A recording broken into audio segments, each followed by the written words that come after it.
conversation. Eliza Northrop is an international environmental lawyer and co-director of the University of New South Wales Centre for Sustainable Development Reform, and she joined us earlier. She's been at the conference in Nice in France. So I think what's prompted this is obviously we are coming towards the end of nearly a 3-year process to negotiate a new global treaty on plastic pollution, and it's very much been the focus of discussions and statements and commitments made by leaders here in Nice. But I think what's prompted sort of this really re-emerging at this point in time is we had the statement made by I think 95 countries yesterday, the Nice wake-up call for an ambitious plastics treaty. So really using the political momentum, the fact that we do have world leaders and ministers and over 140 countries in attendance here in Nice to really set the stage politically and send clear signals for that final treaty negotiation that's due in August, start of August this year. And as you say, a final round of negotiations on a plastics treaty, that's due in August. But hypothetically speaking, what does this treaty do? What does it actually mean?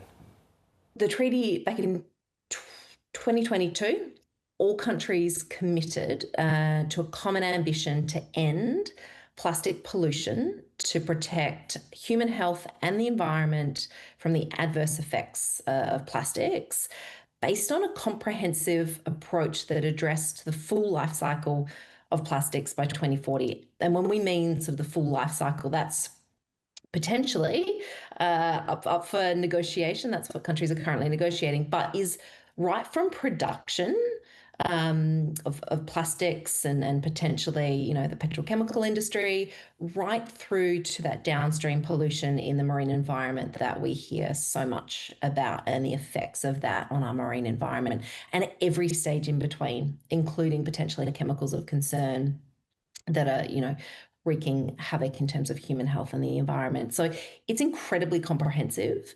If we get this treaty over the line, it's binding all the countries to it. It's under international law, and can provide a really strong governance framework to start addressing some of these problems from all of those perspectives of plastics. What I'm trying to get my head around is a global agreement. It was meant to be reached late last year, right? But negotiations stalled. What's the hold-up here? Who's actually opposing progress to reduce plastic waste, and why would they be doing that? So as I said, everyone, all countries agreed back in 2022 to start this process. So there is commitment globally to reach agreement, but it's what's in that agreement that countries are not agreeing to.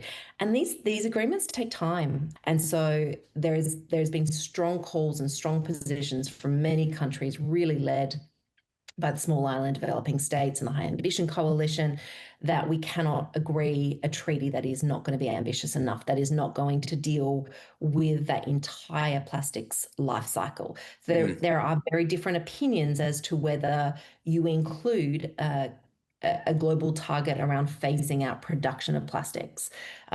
Strong disagreements about the extent of the chemicals that we want to address in this treaty, and of course, always discussions around who's going to fund implementation. So these are really big, complex issues that are being worked through.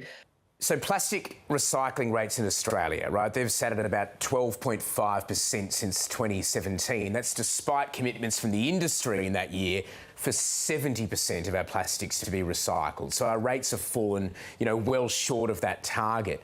Is it fair to say that our track record isn't great in Australia? There's a lack of domestic demand for recycled products. Programs like Red Cycle, as people might remember, that collapsed. We've long relied on exporting recyclable waste. Have we, up until this point, been taking this issue seriously?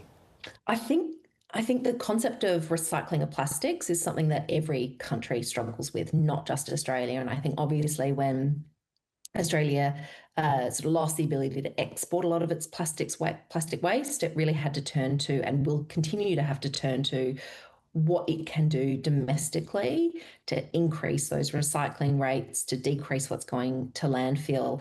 And that's obviously, has a huge infrastructure, a huge regulatory component, but also just dealing with consumer behavior and how, the average consumer deals with its own plastic waste.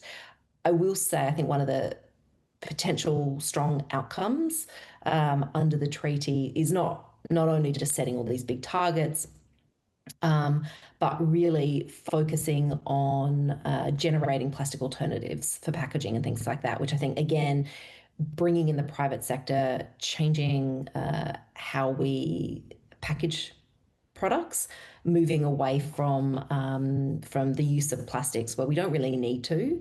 And I should say that the plastics treaty is not going to end plastics. There is a huge amount of critical uses. I'm around. I guess we'll wait and see.